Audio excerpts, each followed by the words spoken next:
Ya, halo pemirsa, apa kabar Anda hari ini? Langsung dari studio IDX Channel Jakarta, saya Prasetyo Wibowo kembali menyapa Anda dalam Market Review, program yang mengupas isu-isu yang menjadi penggerak ekonomi di Indonesia. Live streaming kami tentunya bisa Anda saksikan juga di idxchannel.com dan langsung saja kita mulai Market Review selengkapnya.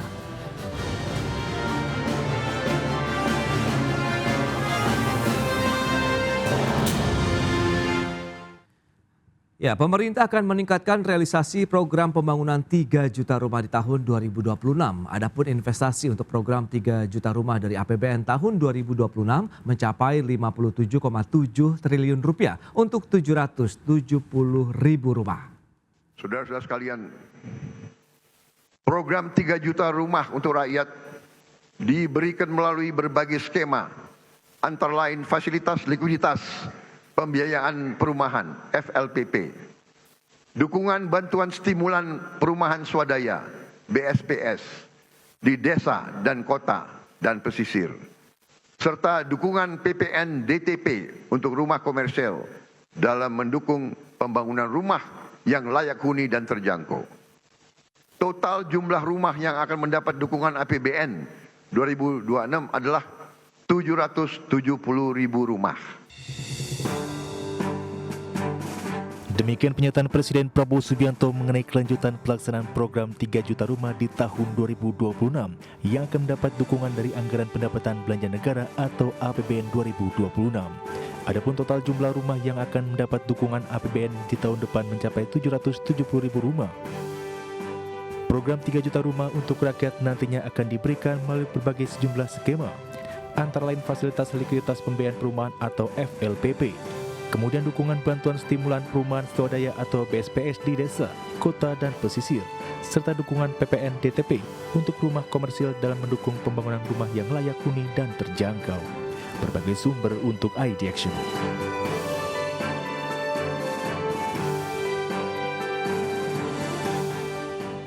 Ya, pemirsa, untuk membahas tema kita kali ini, APBN 2026 siap dukung pembangunan 770 ribu rumah. Kita sudah tersambung melalui Zoom bersama dengan Bapak Anton Sitorus. Beliau adalah Head of Research dari CBRE Indonesia. Baik, langsung saja kita sapa. Halo Pak Anton, apa kabar Pak? Halo Mas Pras, baik Mas. Baik, terima kasih atas waktu yang disempatkan. Tadi sudah disampaikan begitu bahwa program prioritas dalam artian pembangunan 3 juta rumah ini masih menjadi fokus pemerintah begitu di tahun depan 2026, di mana APBN juga nanti akan dilibatkan kembali untuk bisa mendukung lagi pembangunan rumah yang layak huni, nyaman, dan juga terjangkau tentunya bagi masyarakat luas di Indonesia. Sebelum membahas lebih jauh, review dari Anda terkait dengan kinerja industri properti di sepanjang semester 1 2025 ini seperti apa? Apakah bisa menjadi tolak ukur, menjadi pijakan yang kuat nantinya untuk masuki semester kedua sampai dengan tahun 2026 mendatang, Pak Anton? Ya, terima kasih Mas Pras. Sebenarnya kita udah masuk di semester kedua ya, tapi kalau kita lihat dari perkembangan belakangan ini, kalau sejauh yang kami lihat itu untuk sektor perumahan memang belum terlalu banyak peningkatan kegiatan aktivitas dari developer ya. Kalau kita bandingkan dengan tahun lalu, basically grafiknya masih kurang lebih sama.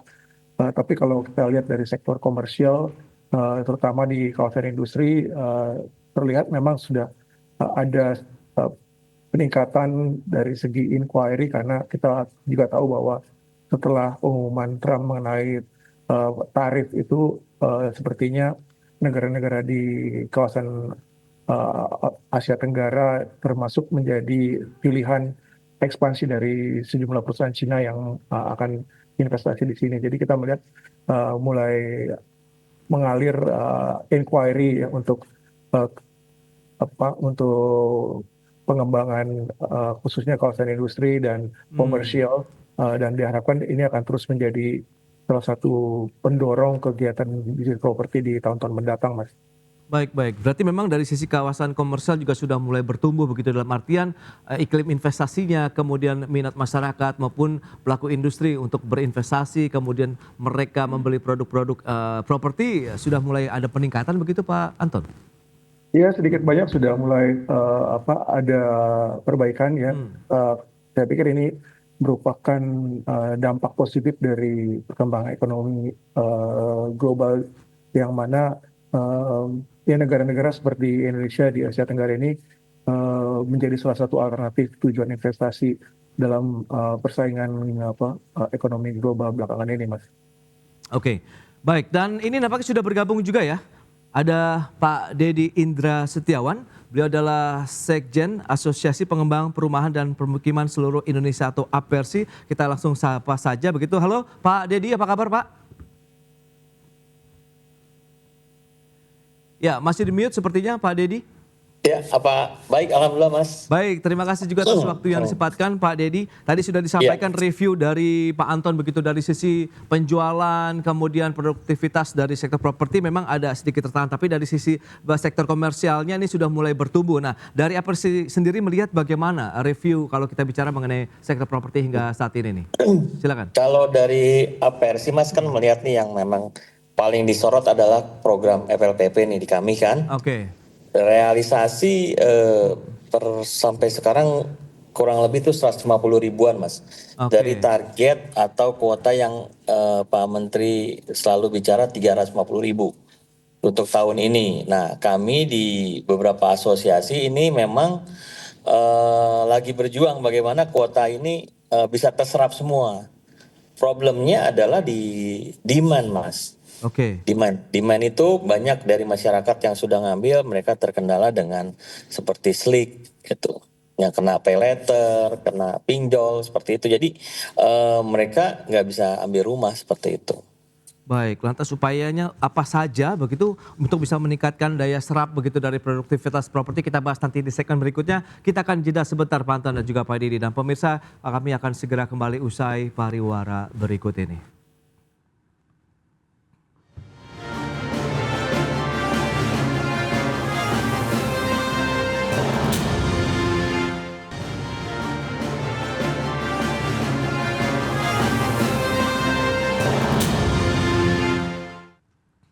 Ya, terima kasih Anda masih bergabung bersama kami dalam Market Review, pemirsa. Dan berikut ini kami akan sampaikan sejumlah data terkait dengan program prioritas perumahan di tahun 2026 yang dicanangkan juga oleh Presiden Prabowo Subianto. Ini apa saja? Seperti yang bisa Anda saksikan, ini dia beberapa program prioritas perumahan di tahun depan. Ada pertama penyediaan hunian yang sehat, aman dan nyaman, kemudian dukungan perbankan dan dunia usaha, serta kepemilikan rumah MBR yang layak dan juga terjangkau, serta ekosistem perumahan yang selaras antara supply and demand. Jadi ini coba diseimbangkan lagi begitu ya dari sisi supply-nya kemudian demand-nya, sehingga yang diharapkan tadi dari teman-teman APERSI juga bisa segera terserap ya dari sisi pembangunan properti atau perumahan di Indonesia. Dan selanjutnya kita akan cermati seperti apa data berikutnya. Ini BSPS, kita lihat pembiayaan rumah untuk MBR di tahun 2026 ada FLPP sekitar 33,5 triliun, SMF sekitar 6,6 triliun rupiah, SBK dan SBUM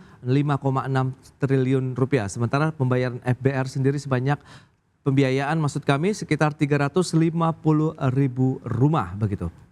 Dan selanjutnya kita akan cermati bersama bagaimana dengan BSPS untuk masyarakat miskin, pembangunan rumah swadaya. Ini dia. Di tahun 2025 ada sekitar 1,4 triliun rupiah yang sudah dianggarkan atau sekitar untuk 65.932 rumah. Kemudian di tahun 2026 mendatang ada kenaikan menjadi 8,6 triliun rupiah atau sekitar 373.939 unit rumah dengan target outputnya adalah rumah di wilayah pedesaan, perkotaan dan juga pesisir. Itu dia, dan berikutnya kita cermati untuk insentif fiskal yang sudah disiapkan untuk rumah komersial juga begitu dari pemerintah. Ada PPNDTP 3,4 triliun yang sudah disediakan untuk 40 ribu rumah. Sementara ada juga kredit usaha rakyat untuk kontraktor UMKM. Ini juga menjadi perhatian 20 miliar rupiah per kontraktor. Itu dia beberapa kebijakan insentif yang sudah dilakukan oleh pemerintah, diharapkan bisa menopang, mendukung lagi program 3 juta rumah. Baik, kita akan lanjutkan kembali perbincangan bersama dengan Bapak Dedi Indra Setiawan, kemudian juga Bapak Anton Sitorus. Baik, dengan beberapa data tadi yang sudah disampaikan Pak Anton, kemudian juga Pak Dedi. Nah, bicara mengenai serapan, nah tadi Anda juga sempat menyampaikan Pak Dedi, sebenarnya kalau kita bicara mengenai program yang sudah dicanangkan pemerintah, kemudian APERSI juga bagaimana untuk mengupayakan dari produktivitas, kemudian serapan penyerapannya juga bisa seimbang. Ini apa saja strategi yang sudah dilakukan ini Pak Dedi? Terima kasih Mas. Jadi sebelumnya terima kasih juga nih kita punya Menteri PKP ini luar biasa. Kami sama Kementerian PKP beberapa asosiasi itu sudah ke OJK untuk minta ada relaksasi lah Ya. bagi masyarakat yang memang bermasalah secara slik, mungkin yang angsurannya di bawah 1 juta itu bisa dikesampingkan lah, jadi bisa mengambil rumah buat MBR atau program FLPP. Nah, sampai hari ini kami di Asosiasi Apersi dan beberapa asosiasi lain tuh masih berjuang untuk memuluskan itu, Mas, biar masyarakat yang memang belum punya rumah tapi terkendala slik, mungkin pay letter, mungkin pinjol, itu bisa menyerap rumah yang kami bangun seperti itu.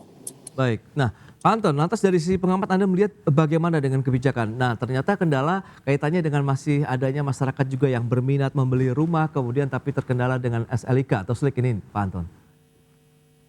Ya, kalau saya melihat sepertinya pemerintah sudah semakin realistis ya. Kalau tadi kita dengar Bapak Presiden menyebut angkanya itu 770.000, which is ya bukan 3 juta lagi yang disebut gitu kan. Artinya sejak awal memang saya sendiri pernah menyampaikan bahwa target 3 juta itu mungkin agak sulit ya, dan memang perlu waktu lah untuk secara gradual kita bisa mencapai level itu. Tapi dengan pernyataan bahwa disebut angka 770.000, even lower than previous kabinet ya, yang waktu itu targetnya 1 juta. Jadi kalau kita melihat dengan menyadari bahwa semakin realistis, ya semoga diharapkan pemerintah juga bisa menyiapkan rencana-rencananya juga yang lebih realistis sehingga nantinya bisa terrealisasi, Mas Pras, dibandingkan hanya membuat perencanaan-perencanaan yang ya kita bisa bilang heboh, tapi ujung-ujungnya pelaksanaannya nggak ada gitu ya. Jadi kita juga tadi udah melihat bagaimana pemerintah akhirnya kembali memfokuskan kepada program yang selama ini udah berjalan seperti FLPP, lalu ditambah dengan BSPS dan lain sebagainya. Tapi tadi juga Pak Dedi menyatakan bahwa memang kalau kita berbicara perumahan MBR itu sebenarnya yang paling dominan adalah yang terkait dengan FLPP, karena kita lihat sendiri selama ini sudah berjalan cukup lancar ya, dengan kisaran 200.000 per tahun dan akan terus ditambah. Ya, tapi kembali lagi Mas, memang masalahnya tuh tadi Pak Dedi sampaikan katanya tahun ini dijanjikan 350, tapi sampai dengan sekarang ini baru 150, artinya kan belum sampai separuhnya gitu kan. Nah, ini bagaimana nih sampai dengan akhir tahun. Nah, lalu dari sisi aspek demand-nya dari pembelinya, memang sepertinya kita melihat bahwa profil daripada pembeli perumahan rakyat ini memang ini saya pikir bukan cuma masalah di sektor perumahan, tapi kayaknya ini udah menjadi masalah nasional nih, budaya pinjol yang menjadi keprihatinan. Buktinya apa ya? Buktinya ya banyak yang nggak lolos seleksi SLIK karena ya itu dia, karena budaya consumption yang mungkin tidak terlalu memperhatikan prinsip kehati-hatian sehingga dia terkena SLIK tadi itu ya. Dan saya pikir ya ini harus menjadi perhatian kita bersama lah, tidak hanya stakeholder di kalangan properti, tapi juga bagaimana budaya consumption yang bijaksana gitu ya akan membuat masyarakat nantinya bisa lebih disiplin gitu. Sehingga kasus seperti tertahannya pengajuan kredit karena masalah SLIK ya bisa diminimize lah. Tapi kembali lagi ini memang menjadi fenomena masyarakat saat ini, Mas Pras, dan itu kayaknya perlu diadres juga oleh pemerintah. Itu dia. Berarti memang perlu menjadi perhatian juga bagaimana kemampuan masyarakatnya, kemudian daya belinya lagi juga perlu diperhatikan. Kemudian mungkin bimbingan lagi bagaimana memanfaatkan pinjaman-pinjaman begitu secara online ataupun pinjaman lainnya sehingga tidak menjadi kendala pada saat masyarakat ingin membeli satu produk rumah begitu ya. Kita akan bahas lebih jauh lagi begitu. Ingat ada 57,7 triliun yang akan disiapkan di APBN 2026 untuk pembangunan 770.000 unit rumah lagi. Kita bahas nanti di segmen berikutnya. Kita akan jeda kembali sebentar, Pak Anton dan juga Pak Dedi. Dan pemirsa, kami akan segera kembali sesaat lagi.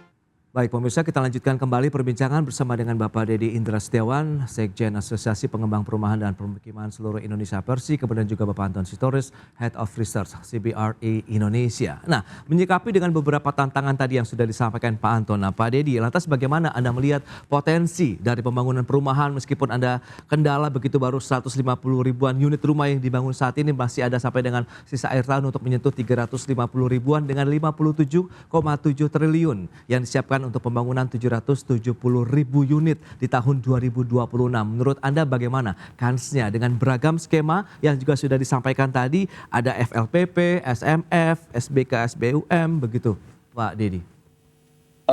Jadi gini Mas, jadi sebenarnya kan FLPP ini di tahun depan kami sudah tahu bahwa akan ada 350.000.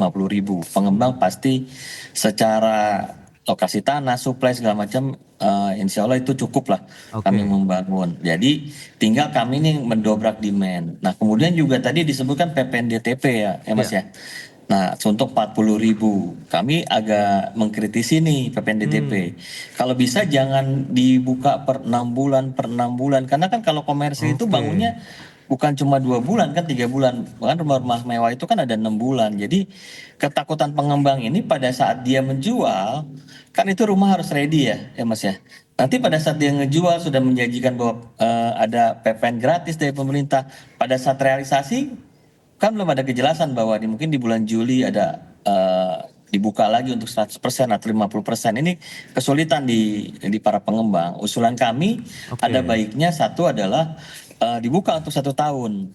Nah, kemudian pasarnya diperkecil Mas. Kan kalau sekarang kan 2 miliar ya.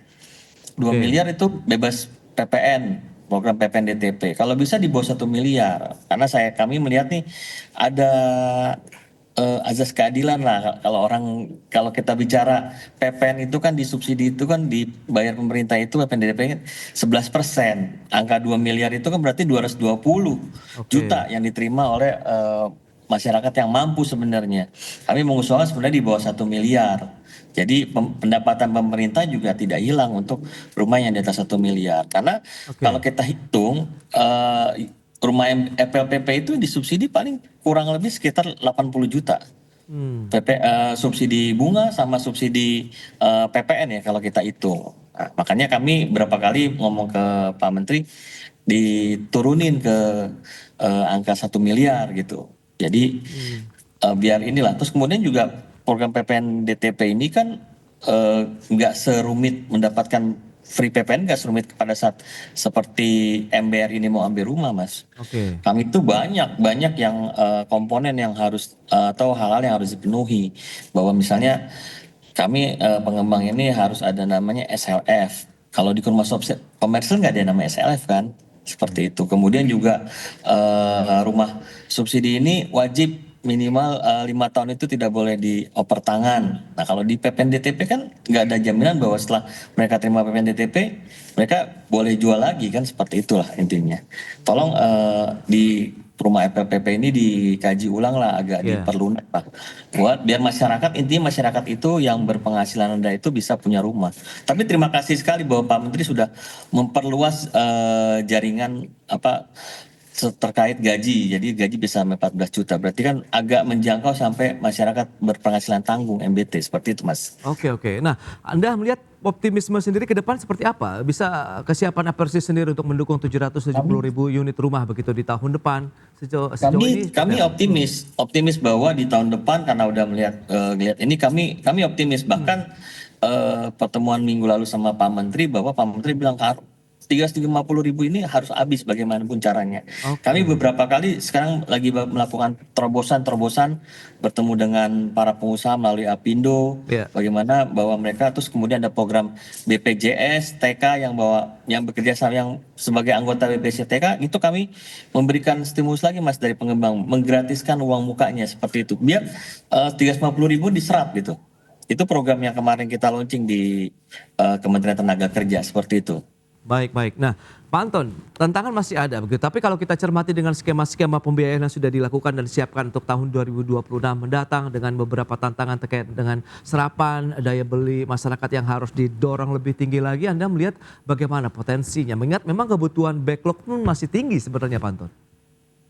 Kalau saya nggak terlalu khawatir ya kalau dari supply side tadi Pak Dedi sudah berkali-kali bilang bahwa kesiapan APRC maupun juga Ya. mungkin pengembang yang lain itu untuk menyiapkan pasokan even sebanyak 350.000 per tahun.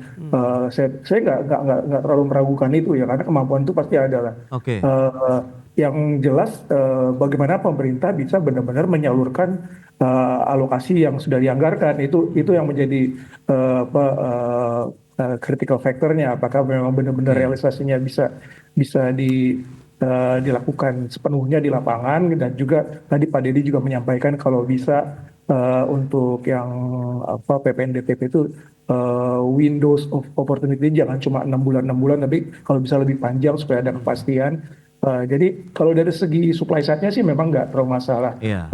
Yang penting tadi itu yaitu penyaluran insentif dari pemerintahnya bagaimana dan juga dari demand side-nya yang kita tadi bicarakan bahwa profil dari target marketnya ini adalah orang-orang yang memang ternyata sangat rawan terhadap seleksi pembiayaan dari perbankan karena SLIK tadi itu ya. Jadi tapi hal lain juga yang mungkin saya ingin brought up di sini adalah tadi kan program pemerintah tadi selain FLPP ada BSPS lalu ada KUR ya. Saya pikir juga untuk KUR yang untuk pengembang ini mungkin kalau dari saya sih supaya pemerintah mungkin lebih bijak lagi ya karena kalau untuk kredit korporasi kita tahu bersama bahwa rawan juga gitu untuk terhadap terhadap mungkin faktor yang kayak penyelewengan dana atau juga faktor ekonomi imbas dari dinamika ekonomi. Makanya saya lebih cenderung kalau misalnya itu lebih kepada konsumen, kreditnya langsung kepada konsumen pembeli dibandingkan kepada developer atau korporasinya. Karena juga lagi-lagi kalau saya pikir yang mungkin Pak Dedi bisa koreksi kalau saya salah. Yang diperlukan pengembang itu sebenarnya lebih kepada kepastian regulasi, lalu mungkin bantuan infrastruktur dibandingkan dengan bantuan finansial ya karena saya pikir pengembang akan lebih senang kalau misalnya dari regulasi, dari insentif perpajakan dan sebagainya itu dibandingkan mendapat bantuan liquid financial gitu ya. Kalau saya sih lebih cenderung pemerintah menyalurkannya lebih kepada konsumen karena yang membutuhkan itu kan masyarakat yang memang secara finansialnya kurang gitu. Jadi KUR itu saya pikir mungkin ya kalau bisa dialihkan kenapa nggak ditambahin aja ke FLPP yang katanya mau jadi 350 kalau bisa sampai 500 gitu kan itu mungkin akan lebih bagus. Kalau dari saya sih kira-kira begitu Mas Pras. Baik, itu dia ya, perlu ada kepastian regulasi bantuan infrastruktur yang diharapkan begitu dari pelaku usaha. Nah, terakhir bagaimana Anda melihat Pak Dedi singkat saja begitu ke 2026 dengan beberapa tantangan kemudian beberapa rekomendasi yang diberikan Pak Anton tadi, menurut Anda akan bisa tepat sasaran, tepat manfaat begitu? Sebenarnya pertama-tama terima kasih juga kepada Pak Presiden Prabowo nih di pidato kemarin FLPP disinggung gitu. Jadi 770.000 rumah kami udah tahu bahwa akan ada 350.000 lagi kuota di tahun depan. Nah, sebenarnya tadi yang Pak Anton bicara tentang KUR perumahan itu sebenarnya kan bukan 20 miliar yang ditulis di video review. Sebenarnya kami itu khusus untuk pengembang kecil. Ini kan pemerintah ini memberikan memberikan stimulus jadi pengembang kecil ini yang omsetnya di bawah 50 miliar satu tahun. Oke. Dia bisa pinjam maksimal 5 miliar dan bisa di revolving 4 kali. Nah, sebenarnya Pak Anton itu ada yang belum dibahas di sini, ada perumahan untuk konsumen maksimal 500 juta di samping kur perumahan. Jadi ada konsumen juga itu bisa kur perumahan 500 juta. Nah, sebenarnya kalau kami di asosiasi menangkap bahwa kur perumahan ini bagus karena kami otomatis disubsidi pemerintah itu bunganya 5% disubsidi. Otomatis kan beban produksi HPP kami turun. Jadi kami bisa melakukan improve biar kualitas perumahan FLPP ini menjadi lebih meningkat gitu. Kalau dari kami APRC optimis di tahun depan kita akan kerja keras lah teman-teman untuk mencapai realisasi 350.000. Demikian Mas. Oke, itu dia berarti memang tantangan masih ada tapi sebenarnya masih ada solusi juga nih yang bisa dilakukan bersama-sama bisa mewujudkan pembangunan 770.000 unit rumah di tahun 2026 dengan dukungan juga APBN tadi 57,7 triliun rupiah. Baik Pak Anton, Pak Dedi, terima kasih banyak atas informasi, update dan juga insight yang sudah disampaikan kepada pemirsa ID Channel pada hari ini. Selamat melanjutkan aktivitas Anda kembali. Salam sehat. Sampai berjumpa kembali Pak Anton, Pak Dedi. Terima kasih. Ya, salam sehat. Kasih Mas. Makasih Pak Anton. Makasih Pak Dedi, sama-sama. Baik pemirsa, jam beranjak dari tempat Anda karena sesaat lagi kami masih akan kembali tentunya dengan tema menarik lainnya terkait dengan langkah darurat atasi krisis pasokan gas industri.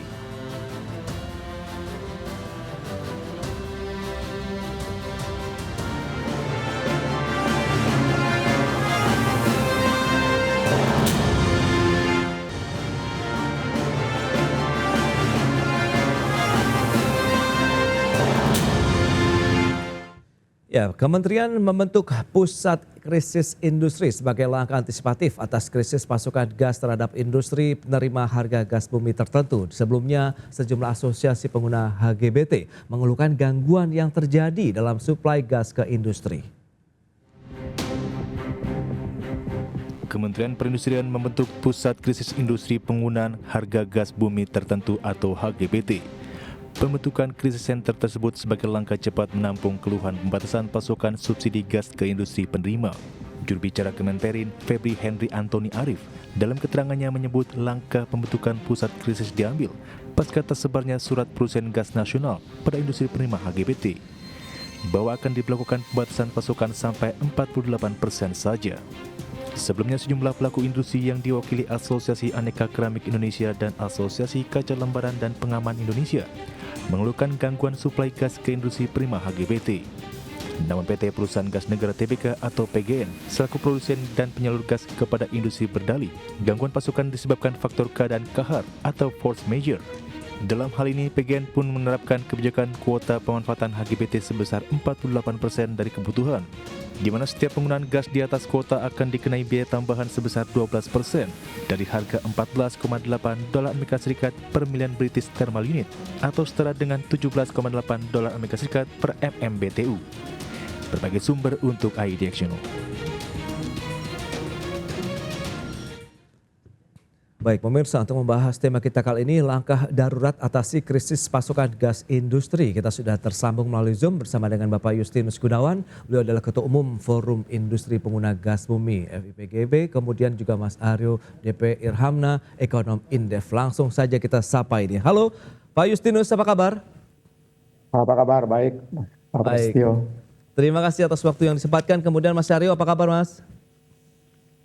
Baik, Mas. Baik, terima kasih juga atas waktu yang disempatkan. Sebelum membahas lebih jauh, mungkin dari sisi pelaku industri bisa menyampaikan review terlebih dahulu terkait dengan konsistensi, kemudian realisasi kebijakan HGBT yang selama ini juga sudah dilakukan oleh pemerintah begitu. Silakan Pak Justinus.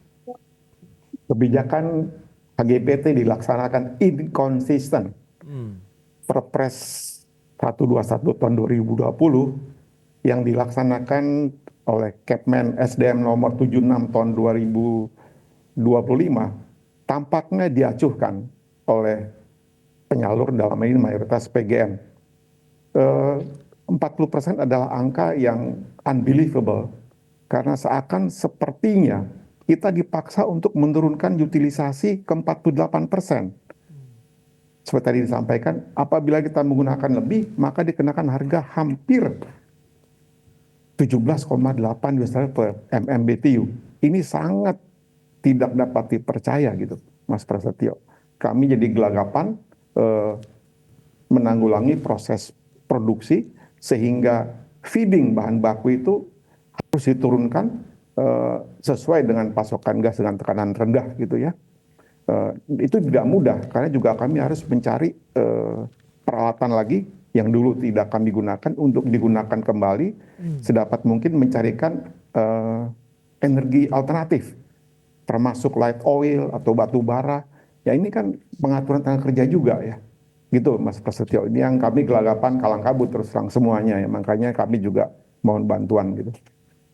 Baik, itu dia beberapa kondisi real yang dialami oleh pelaku industri pengguna gas bumi. Nah, Indef sendiri melihat bagaimana kalau dari sisi kebijakan HGBT ini, dan tadi sudah disampaikan ini dampak yang dirasakan untuk industri kalau memang pasokan berkurang ini apakah akan mengganggu produktivitas nasional begitu atau seperti apa nih Mas Arya? Ya, jadi kebijakan HGBT ini yang sejak 2020 ya memang dalam pandangan saya ini menjadi game changer ya dari untuk daya saing industri-industri strategis ya. Jadi banyak sektor seperti petrokimia, baja, kaca, keramik, bahkan pupuk ya terbantu dalam menjaga margin produksi ya. Namun kelemahannya memang yang terlihat ya, yang terjadi sekarang terletak pada ketidakkonsistenan implementasi ya. Jadi memang harga memang ditekan, tapi pasokan ini tidak selalu terjamin gitu. Padahal bagi industri price and supply ini sama-sama krusial. Kemudian kebijakan yang di plan gate ya maksimal $6 per MMBTU ini untuk 7 industri dari 20 ini tadi ya memang bagus ya, tapi jaminan ini tidak kalah penting gitu dibandingkan harga. Tapi kalau kita lihat dengan beberapa kondisi yang tadi sudah disampaikan begitu bahwa memang industri juga menggunakan energi alternatif. Anda melihat potensi-potensi ini juga akan mengganggu ritme produktivitas, kemudian ekosistem di industrinya sendiri atau bagaimana ini Mas Aryo? Iya itu kan pertama ya HGBT sendiri tadi dibatasi ya kuota hingga 48% di beberapa wilayah memang ini menghantam utilisasi terutama pada beberapa industri ya. Tapi ketika sisanya harus dibeli di atas harga HGBT, itu biaya tentu menjadi meledak gitu sehingga mengganggu margin nih kira-kira seperti itu ya, sebagian pabrik dan tentu mengganggu tadi yang disampaikan Pak Justinus ya menjadi dampaknya kemana-mana. Jadi penunjukan pusat krisis gas industri ini tentu satu hal yang bagus ya, cuman solusi jangka pendek ini juga perlu dipikirkan juga, Mas Pras. Baik, nah Pak Justinus, kalau memang Anda katakan tadi kendalanya cukup memberatkan bagi pelaku industri, bahkan harus mencari alternatif sumber energi lainnya, ada batu bara, kemudian juga Anda sebutkan tadi beberapa jenis lainnya. Nah, lantas bagaimana, sejak kapan ini berlangsung, kemudian seberapa lama juga proses pencarian alternatif energi ini sudah dilakukan, kemudian apakah ada kos tambahan juga di sana begitu Pak Justinus? Ya, kos langsung jelas meledak untuk menggunakan kembali alternatif energi, tapi tidak mudah. Itu juga sifatnya sangat darurat. Sifatnya hanya menambal saja, tidak terus-menerus.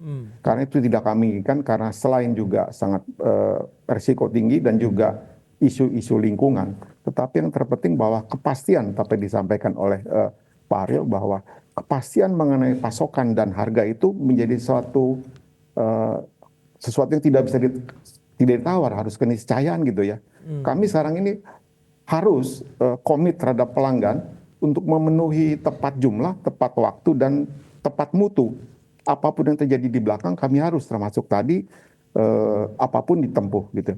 Tapi kalau ini berlanjut maka kami terus terang akan jadi pingsan dan mungkin ya mohon maaf jadi mungkin seperti yang disampaikan oleh Kementerian Perindustrian bahwa ancaman PHK sudah di depan muka, bahkan beberapa sudah melayangkan surat, mereka sudah menutup pabrik gitu ya. Ini sangat disayangkan, dan kalau ditanya krisis center bagaimana, kami sangat menghargai krisis center cepat dibentuk, sama flashback seperti IOMKI pada tahun 2020 COVID juga diperjuangkan. Nah, jadi krisis center kami sangat mengharapkan dengan cepat bisa mengkoordinasi dengan pemerintah dan kementerian lembaga lainnya sehingga cepat ditanggulangi. Yang kami dapatkan informasi terkini adalah bahwa pasokan sudah mulai normal, tekanan normal, tetapi kami sangat mengharapkan bahwa kepastian harga tadi, menurut kami cabut saja itu kuota 48% oleh PGN. Ini harus segera mungkin dalam minggu ini, karena kepastiannya sangat ditentukan. Mungkin Pak Aryo bisa elaborasi bagaimana kepastian itu sangat ditunggu oleh semua orang, termasuk supply chain tadi. Oke. Memang kalau kita bicara mengenai kebutuhan pasokan gas industri ini seberapa besar persentasenya, kemudian seberapa besar kebutuhannya juga terhadap kegiatan aktivitas produksi di satu industri misalnya begitu Pak Justinus? Setahu kami sekarang sekitar alokasi gas industri sekitar 1,2 juta MMSCFD, tapi kemudian tersedia sekitar 2,8, kira-kira sepertiga gitu ya. Oke. So far yang kami tahu dan kami dapatkan informasi bahwa pasokan sebenarnya ada, ya. Tetapi kemudian penyalurannya ini dan juga penegakan ekosistem HGBT yang sudah berjalan selama 5 tahun lebih sudah sangat bagus. Sebenarnya pemerintah sudah mempunyai intangible asset, yaitu mekanisme HGBT yang sangat baik. Oke. Tapi kemudian kenapa jadi 48%? Bahkan sejak Januari 2025 HGBT dilanjutkan, itu kami sangat hargai dengan rapat tadi Pak Aryo katakan, ini kepastian supply dan harga sehingga investasi yang sudah beroperasi itu bisa langsung bergerak cepat. Oke, ini menarik. Nanti kita akan bahas lebih jauh. Harapan, kemudian seperti apa sih upaya-upaya yang dilakukan oleh Pusat Krisis Industri Pengguna HGBT di segmen berikutnya. Pak Justinus, Mas Aryo, kita akan jeda dulu sebentar ya. Baik pemirsa, jangan beranjak dari tempat Anda, kami masih akan segera kembali usai pariwara berikut ini.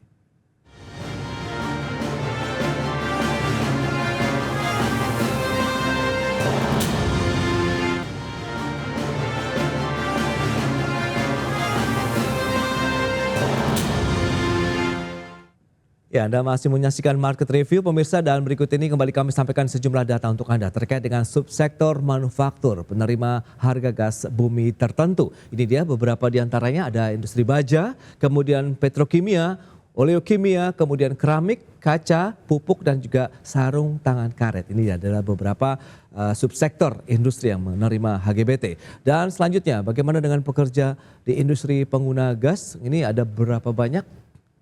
Pekerja di sektor industri keramik sekitar 43.058 orang, kemudian baja 31.434 jiwa, kemudian petrokimia 23 ribuan, kemudian kaca 12.928 jiwa, oleokimia 12.288 juta jiwa, maksud kami 12.288 jiwa, kemudian pupuk di 10.420 jiwa, kemudian sarung tangan karetnya di 1.660.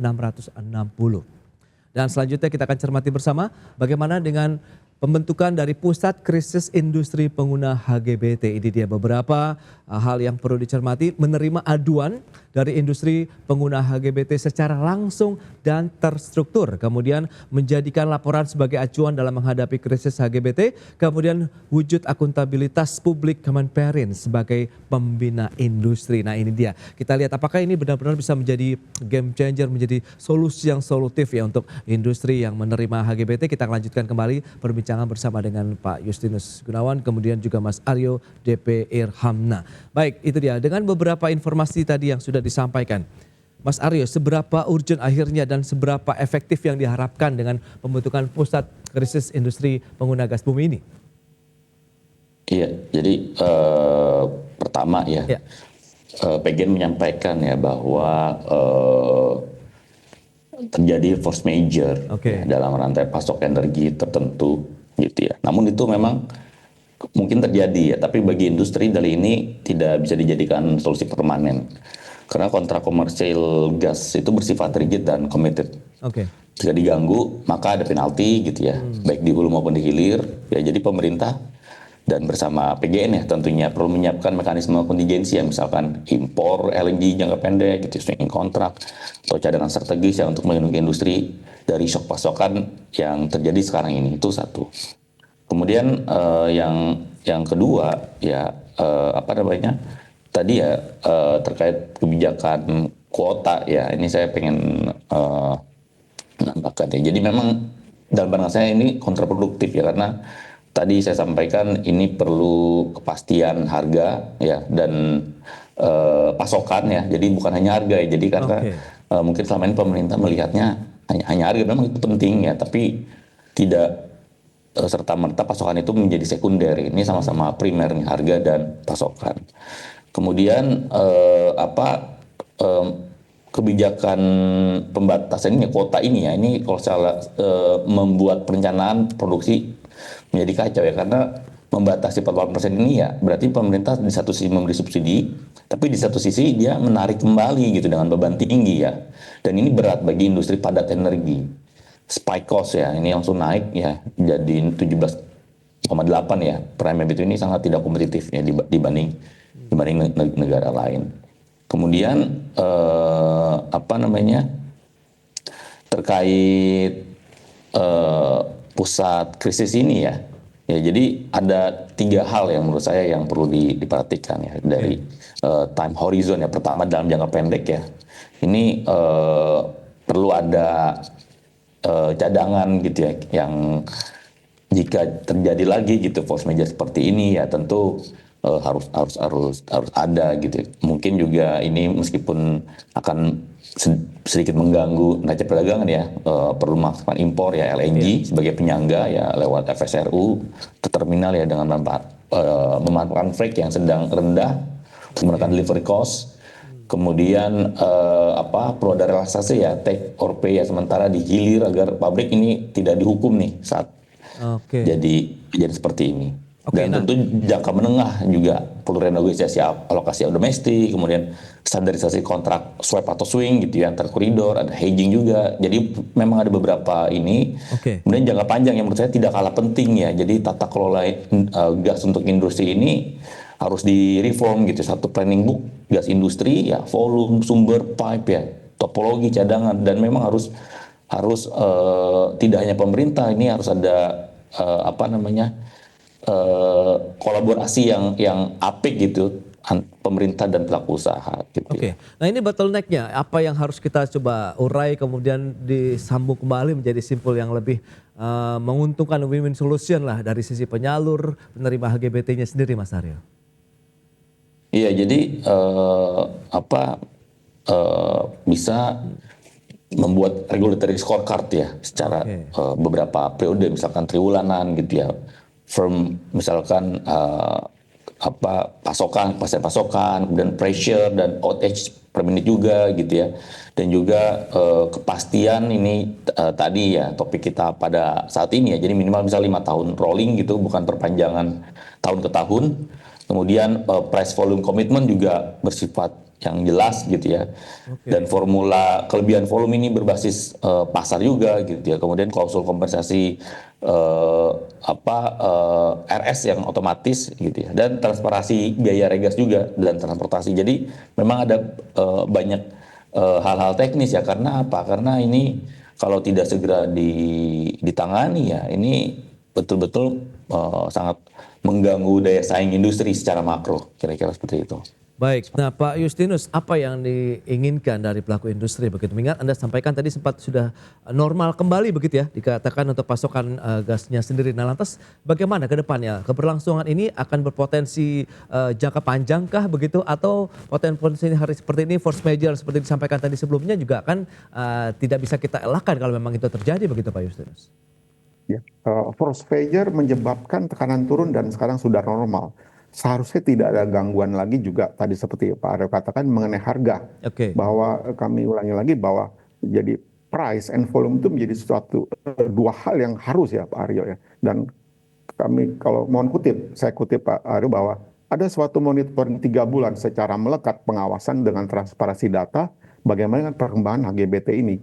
Karena ini menjadi satu patokan bagi kita untuk bekerja. Kami akan bekerja semaksimal. Apalagi dengan target pemerintah mencapai 9%. Apabila kita hitung dari 5% ke 9%, maka itu kenaikannya 4%. 4% dibagi dengan kadar saring 5%. Berarti 80% kenaikannya. Pak Aryo pasti sangat paham bagaimana kita memerlukan suatu energi yang sangat luar biasa besarnya juga. 80% dipermudah dan diperkuat gitu ya. Jadi bukan sekedar kami siap. Apalagi dengan banyaknya juga investasi yang sudah terrealisir, seakan-akan sekarang terjebak. bahwa ada beberapa utilisasi yang sudah baru kemudian ditambahkan siap untuk dengan game changer tadi Pak katakan sejak tahun 2020 itu kita bisa full maksimum Pak Aspro. Jadi sekali lagi kami himbau kalau bisa langsung cabut saja itu 48% dan kemudian pasokan tanpa surcharge juga. Tadi harga itu membayang-bayang jadi kami ketakutan. Kami sekarang ketakutan untuk mengambil order baru khususnya dari ekspor. Kita bertumbuh pada ekspor sekarang nih. Oke, ini menarik. Lantas bagaimana harapan juga terkait dengan pusat krisis industri pengguna HGBT begitu yang dibentuk oleh Kemenpar. Menurut Anda ini bisa menjadi solusi jangka panjang kah atau bagaimana? Atau tergantung memang pasokannya, kemudian kuota yang justru itu menjadi tantangan utama? Pasti. Kami yakin bahwa apabila Kementerian Perindustrian sudah mulai melakukan center, itu sama seperti sekitar 10 tahun yang lalu. Saya ingat bahwa sekitar bulan-bulan begini tahun 2015 itu Menteri Perindustrian berkirim surat kepada pemerintah yang terkait untuk memastikan harga yang kami minta. Kemudian dengan kajian yang sangat mendalam dari para akademisi dan juga konsultan, maka kemudian keluarlah Perpres di tahun 2016 yang dilaksanakan pada tahun 2020. Justru kajian akademis yang diterapkan pemerintah itu kemudian teruji secara positif, efektif banget kita bilang malah sakti ini. Pada saat COVID, ini seperti Pak Aryo katakan game changer banget Pak Aryo. Oke. Nah, terkait dengan harga gas bumi tertentu, menurut Anda ini kebijakan yang memang kalau Anda katakan ini game changer, kemudian terbukti bisa menjadi salah satu penopang begitu ya geliat industri di tanah air. Kedepannya, apakah berlanjut ini secara jangka yang sangat panjang atau bagaimana Pak Justinus? Sehingga benar-benar bisa menopang lagi daya tahan, kemudian daya saing industri juga. Kita tahu kan tekanan global juga saat ini masih cukup kuat begitu Pak Justinus. Ya, regulasi menyatakan bahwa HGBT sekarang berlanjut sampai dengan 5 tahun. Ya. Kami yakin dalam 5 tahun ini sudah cukup bagi kami untuk bisa membuat planning seperti tadi kan Pak katakan, jangka pendek, jangka menengah, jangka panjang. Yang terutama adalah kami menjaga pasar ekspor dan sementara juga menjaga pasar domestik tidak dimasuki impor. Ini kepastian sangat penting. Tadi Pak Aryo tegaskan, supply dan price ya Pak Aryo ya. Pak Aryo lebih paham mengenai hal ini, bagaimana ini pengaruh jangka pendek, jangka pendek dan jangka menengah gitu. Baik. Nah, Mas Aryo, bagaimana Anda melihat potensi ke depan begitu harapan terkait dengan sektor industri HGBT yang masih akan terus berlanjut begitu game changer yang seperti Anda sampaikan ini benar-benar bisa menjadi bukti, menjadi fondasi yang kuat juga untuk sektor industri manufaktur kita ke depan di tengah PMI manufaktur kita juga yang masih mengalami kontraksi yang diharapkan trennya akan semakin baik lagi dan lebih ekspansif begitu Mas Aryo. Ya jadi HGBT ini kan price only policy gitu ya. Jadi saran saya ke depan gitu ya. Perlu dipikirkan ya price volume commitment ya. Jadi pemerintah menetapkan floor volume tahunan ya per subsektor ya. Dan ini harus dilihat juga dari kebutuhan secara historis dan harus terverifikasi gitu ya. Kemudian mungkin sisanya ini bisa interruptible. Jadi pabrik juga bisa merencanakan utilisasinya kira-kira kayak gitu ya. Kemudian juga tadi ya pusat krisis gas industri ini menurut saya bagus ya. Dan memang pemerintah jangan sendiri gitu, harus melihat data yang real gitu di industri dan perlu bangun ya industri gas ahead auction kira-kira kalau ada shortfall gitu ya tadi ya, maksudnya pusat krisis gas ini juga harus melihat ke sana gitu ya, volume cadangan seperti apa gitu ya, khusus off-taker HGBT ini dengan harga tertutup ya dan batas atas yang terikat gitu. Jadi menurut saya ada beberapa bahkan mungkin tadi ya kuota ini dengan support tarif gitu. Jadi mungkin komponen capacity dan juga misalkan dengan komponen volumetric ya. Jadi ada beberapa pilihan-pilihan alternatif yang kebijakan dan tentu ini harus kita lihat ya kebutuhan industrinya seperti apa gitu dan agenda besarnya adalah kapasitas produksi industri ini jangan sampai terganggu kira-kira kayak gitu ya karena ini mereka menyiapkannya jangka panjang dan rigid gitu. Itu dia, planning jangka panjang yang memang selalu disiapkan oleh industri, rencana kerja tahunan begitu ya, ini jangan sampai terganggu dengan adanya mungkin gangguan dari pasokan. Jadi seperti yang Mas Aryo sampaikan, kita harus ada plan B-nya, cadangannya seperti apa yang sudah disiapkan, sehingga pada saat ada force major, kemudian kita ada backup plan-nya begitu untuk bisa menjamin roda industri tetap berputar begitu, untuk bisa mendorong juga roda perekonomian Indonesia ke depannya. Baik, Mas Aryo, Pak Justinus, terima kasih banyak ini atas informasi, update dan juga insight yang sudah diberikan kepada pemirsa IDX Channel pada hari ini. Selamat melanjutkan aktivitas Anda kembali. Salam sehat. Sampai berjumpa kembali. Pak Justinus, Mas Aryo, terima kasih. Terima kasih Mas Pras. Terima kasih Pak Aryo. Pak Justinus. Baik pemirsa, 1 jam sudah saya menemani Anda dalam Market Review, dan perbaharui terus informasi Anda hanya di IDX Channel, your trustworthy and comprehensive investment reference. Karena urusan masa depan harus terdepan, aku investor saham. Saya Prasetyo Wibowo beserta seluruh kerabat kerja yang bertugas pamit undur diri. Terima kasih, sampai jumpa.